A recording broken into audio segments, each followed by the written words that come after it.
গরম গরম ফুলকো ফুলকো কড়াইশুঁটির কচুরি সাথে আলুর দম এই রকম পছন্দ করে না এমন কোনো মানুষই কিন্তু নেই আমার মনে হয়। তবে এই রকম গরম গরম কচুরি খেতে যে এত ভালো লাগে না বলার মতন না। আর এই সিক্রেট মশলাটা দিলে না এই কচুরির স্বাদ একদম ডবল হয়ে যায়। তো চলো বন্ধুরা ঝটপট বলে দিই রেসিপিটা কিভাবে বানিয়েছি। তো প্রথমেই এখানে কড়াইশুঁটিটা আমি নিয়ে নিয়েছি একটা মিক্সিং জারের মধ্যে। এর মধ্যে দিয়ে দিয়েছি 4-5টা কাঁচা লঙ্কা আর সাথে দিয়েছি কয়েক টুকরো আদা। আর এর মধ্যে দিয়েছি একটু জোয়ানটা দিলে কিন্তু এই কড়াইশুঁটির কচুরি থেকে দারুণ একটা ফ্লেভার আসে। এবার এর মধ্যে অল্প জল দিয়ে এটাকে একদম মিহি পেস্ট করে নেব। মোটামুটি একটু দানা দানা থাকলেও কোনো অসুবিধা নেই। তো পেস্টটা কিন্তু আমার রেডি হয়ে গেছে। এবার এদিকে একটা সসপ্যান বসিয়ে দিয়েছি। এই সসপ্যানের মধ্যে অল্প পরিমাণে তেল দিয়েছি, ফোড়নে দিয়েছি শুধুমাত্র হিং। এই হিংটা কিন্তু দিতে হবে। এই হিংটাই হচ্ছে মানে কড়াইশুঁটির কচুরির মধ্যে একটা অদ্ভুত একটা মানে স্বাদ নিয়ে আসে। তো এটা শুধুমাত্র কড়াইশুঁটির কচুরি কেন, এটা মানে যে কোনো কচুরিতেই কিন্তু এই হিংটা দেওয়া যায়। হিংটা দিলে না খুব ভালো একটা ফ্লেভার আসে। তারপরে এর মধ্যে দিয়ে দিয়েছি কড়াইশুঁটিটা। তো পেস্টটা দেওয়ার পরে এর মধ্যে পরিমাণ মতো নুন দিয়েছি, সামান্য জিরের গুঁড়ো, ধনের গুঁড়ো আর সাথে কিন্তু দিয়েছি একটু চিনিটা কিন্তু দিতে হবে। তবে কড়াইশুঁটির কচুরিটা একটু মিষ্টি মিষ্টি খেতে লাগে, বেশ ভালো লাগবে। এবার কিন্তু এটাকে অনবরত নেড়ে চেড়ে এটাকে একদম শুকিয়ে নিতে হবে। তো মোটামুটি এই তো আমার পুরটা রেডি হয়ে গেল। আর তোমরা মানে এই জিরে ধনের গুঁড়োটা ছাড়া তোমরা ভাজা মশলাটাও দিতে পারো। এবার কিন্তু পুরটা রেডি হয়ে গেছে। এবার আমি ময়দাটা মেখে ফেলবো। এখানে একটা গামলির মধ্যে ময়দা নিয়েছি, তার মধ্যে পরিমাণ মতো নুন দিয়েছি, সাথে দিয়েছি চিনি আর দিয়েছি একটু সাদা তেল দিয়ে এবার এই সমস্ত শুকনো উপকরণগুলো আগে ভালো মতন মাখিয়ে নিয়ে অল্প অল্প জল দিয়ে এই ময়দাটাকে মেখে নেবো। আর লুচি পরোটা যেমন হয় নর্মাল, তো সেরকমভাবেই কিন্তু মেখে নেবো। এটা মাখার পর প্রায় 10 থেকে 15 মিনিট মতন আমি রেখেছিলাম। এবার কিন্তু সমস্ত লেচি আমি কেটে নিয়েছি। তারপরে এদিকে কড়াইশুঁটির পুরটা কিন্তু আমি গোল গোল করে ছোট ছোট পাকিয়ে নিয়েছি। এবার একে লেচির ভেতরে ঢুকিয়ে কিন্তু আমি ভালো মতন সমস্ত পুরগুলো মুড়ে আমি রেডি করে একদম রেখে দেবো। তারপরে এদিকে তৈরি করে নেবো আলুর দমটা তৈরি করার জন্য আমি এখানে ছোট ছোট সাইজের আলু নিয়েছি। আলুগুলোকে সেদ্ধ করে খোসাগুলোকে ছাড়িয়ে নেব।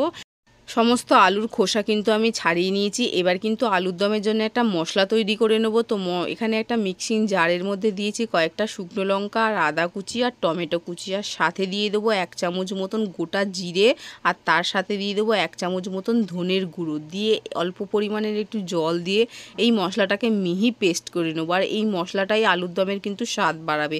আলাদা করে কিন্তু আমি আর কোনো এক্সট্রা মশলা দেবো না। এবার আলুর দমটা চাপিয়ে দেবো।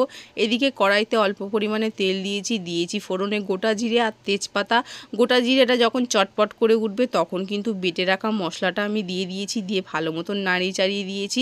এবার মিক্সির বাটিটা ধুয়ে অল্প পরিমাণে একটু জল দিয়েছি, দিয়ে এর মধ্যে পরিমাণ মতো নুন দিয়েছি আর সামান্য একটু হলুদের গুঁড়ো দিয়েছি, দিয়ে এর মধ্যে দিয়ে দেবো 1 মুঠো মতন মটরশুঁটি। তো এই কড়াইশুঁটিটা দিলে কিন্তু বেশ ভালো লাগে, কারণ আলুর দমের মধ্যে এই কড়াইশুঁটি দিলে কিন্তু একদম ফাটাফাটি লাগে, আমার তো খুবই ভালো লাগে। তারপরে এর মধ্যে একটুখানি কালার আসার জন্য আমি দিয়ে দিয়েছি কাশ্মীরি লঙ্কার গুঁড়ো। এবার কিন্তু সমস্ত মশলা কিন্তু ভালো মতন কষিয়ে নিতে হবে। মশলা যখন কষানো হয়ে যাবে তখন সেদ্ধ করে রাখা আলুটা দিয়ে দিয়েছি, দিয়ে আবারও বেশ সময় ধরেই একটুখানি কষিয়ে নিয়েছি। আলুটা যেহেতু সেদ্ধ করা, খুব একটা বেশি না কষালেও কিন্তু হবে। তো তবে মোটামুটি আমি কিন্তু আলুটা কষিয়ে নিয়েছি।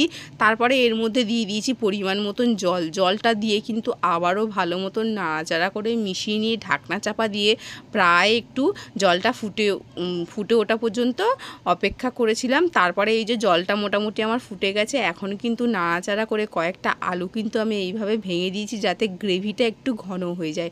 তো আলুর দম কিন্তু আমার মোটামুটি রেডি হয়ে গেছে। যেহেতু সেদ্ধ আলু ছিল তাই আর বেশি সময় লাগেনি।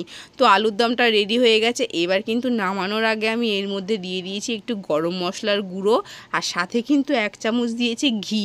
আর হ্যাঁ, 1 চামচ মতন চিনি দিয়েছিলাম, তো সেটা মিস হয়ে গেছে। তবে কিন্তু এই আলুর দমের স্বাদটা কিন্তু বাড়বে। এবার কিন্তু সমস্ত জিনিস কিন্তু ভালো মতন দিয়ে দিয়েছি। আর এই নিরামিষ আলুর দমে ঘি গরম মশলাটা কিন্তু দিলে দারুণ একটা গন্ধ বেরোয়। এবার কিন্তু আলুর দমটা আমার রেডি হয়ে গেছে। এবার চলে যাব কচুরি বানানোর জন্য। তো প্রথমেই যে রেডি করে রেখেছিলাম, এইবারে কিন্তু এগুলো বেলে নেবো। তো সমস্ত কিন্তু আমি পুর ভরে নিয়েছিলাম, পুরগুলো ভরে আমি একদম রেডি করে গুছিয়ে রেখেছিলাম। এইবারে কিন্তু অল্প একটু তেল দিয়ে আর কচুরিটা একটু মোটা করেই বেলবো। বেশি পাতলা করে বেললে কিন্তু তাহলে পুরগুলো বেরিয়ে আসবে, এতে কিন্তু কড়াইশুঁটির কচুরিগুলো ফুলবে না। একটু মোটা মোটাই করে বেলেছি। এদিকে কিন্তু তেলটা আমি বসিয়ে দিয়েছি, আর তেলটা ভালো মতন কিন্তু গরম করে নিতে হবে। তারপরে কিন্তু আমি এদিকে একটা কচুরি দিয়ে দিয়েছি, দেওয়ার সঙ্গে সঙ্গে কিন্তু একদম ফুলকো ফুলকোভাবে ফুলেছে। দেখে তোমরা বুঝতেই পারছো যে কত সুন্দর ফুলেছে। আর আমি কিন্তু একটু কড়া কড়া করেই কড়াইশুঁটির কচুরিটা ভেজে নিচ্ছি, এতে কিন্তু খেতে বেশ ভালো লাগে, ওপরটা বেশ মচমচে হয়। তো এই যে সমস্ত কচুরি কিন্তু আমি একে একে ভেজে নেব। ওদিকে কিন্তু আলুর দমটা কিন্তু আমার রেডি হয়ে গেছে, আর গরম গরম কচুরিটা ভেজেই কিন্তু খেতে বসে পড়বো। তো এই যে দেখে বুঝতেই পারছো কচুরিটা ছাড়ার সঙ্গে সঙ্গে অটোমেটিক কিন্তু একা একাই ফুলে গেছে, একদমই কিন্তু কচুরির মধ্যে হাত লাগাতে হয়নি। তারপরে যখন ফুলে যাওয়ার পর কিন্তু আমি উল্টে দিয়েছি, দিয়ে কিন্তু এপাশ ওপাশ মচমচে করে একদম কচুরিগুলো খুব সুন্দর ভেজে নিয়েছি। আর আমার কিন্তু সমস্ত কচুরিগুলোই কিন্তু এইভাবে ফুলকো ফুলকোই ফুলেছে। তো এই যে দেখো মোটামুটি সমস্ত কচুরি কিন্তু আমার রেডি হয়ে গেছে। এবার কিন্তু সার্ভ করে নেওয়ার পালা, কারণ অনেক দেরি হয়ে গেছে আজকের এই ভিডিও করতে করতে, অনেকটা দেরি হয়ে গেছে। এইবারে সবার প্রথমে প্লেটের মধ্যে দিয়ে দিচ্ছি, সার্ভ করে নিচ্ছে। আর ফুলকো ফুলকো কচুরিগুলো দেখে কিন্তু এখনই লোভ লাগছে।